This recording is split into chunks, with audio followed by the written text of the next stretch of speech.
তুই একজন ভয়ঙ্কর মহিলা, কি হবে? Joy is a dangerous girl. Woman. Joy is a dangerous girl. তুই এটাতে কোনো প্রতিবাদ করেনি, ধন্যবাদ তোমাকে। তে থাকবি দিয়ে একটা বাংলা বাক্য করো তো জুই। বাংলা বাক্য হচ্ছে তুই খাইতে থাকবি। খাওয়া বাদ দিয়ে আর কি করা যায় বলো তো? তুই সাইকেল চালাইতে থাকবি। আর এই সুমাইয়াকে একটু শাসন করো তো। তুই ইংলিশ প্র্যাকটিস করতে থাকবি। প্র্যাকটিসটা কি বাংলা না ইংরেজি বলো তো? ইংলিশ চর্চা করতে থাকবি। আমরা এরকম হয়ে গেছি যে আসলে বাংলা ইংরেজি সব একসাথে মিশাল করে ফেলছি। জি স্যার, কিছু কিছু ওয়ার্ডের তো বাংলাই জানি না, অথচ তো ইংলিশটাই সহজ। বাংলা মানে বললেও মনে হয় পারবো না। একজন গ্রামের একজনের সাথে কি বলতেছে জানো, তোর সাথে আজকে থেকে আমার কোনো রিলেশন আর কানেকশন নাই, আউট আউট এইভাবে বলতেছে। তখন ওকে জিজ্ঞাসা করলো, আচ্ছা কানেকশন আর রিলেশন এটার বাংলা কি বলতো, আমি তো বুঝি না। তখন বলতেছে যে তুই বুঝিনি, আমি যা বলছি এটাই ফাইনাল। হ্যাঁ, বলে কি মাঝে মাঝে জানো, আমাদের সুমাইয়া অনেক ট্যানেল লোক, খুবই ট্যানেল। ট্যানেল মানে বুঝছো, আমরা যেটাকে বলি ট্যালেন্ট, ট্যালেন্ট ওইটাকে বলতেছে ট্যানেল।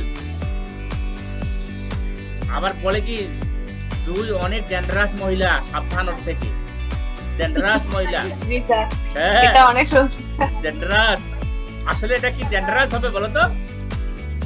Dangerous, dangerous.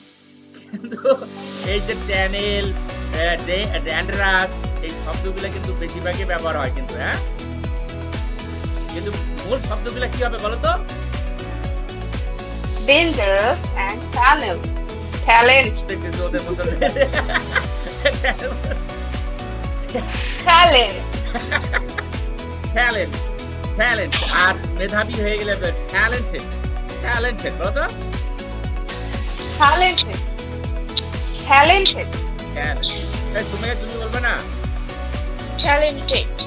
সুমাইয়া একজন মেধাবী মেয়ে, কি হবে বলো?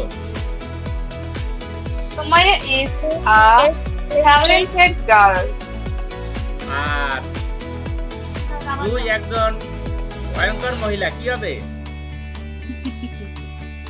Joy is a dangerous girl. Woman. Joy is a dangerous girl.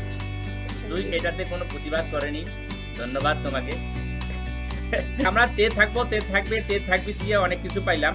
এটার ইংরেজি করার সময় আমরা লিখবো যে সুমাইয়া ইংরেজি শিখতে থাকবে, স্যার তাকে সাহায্য করতে থাকবে। Sumaya will be learning English and sir will be helping her.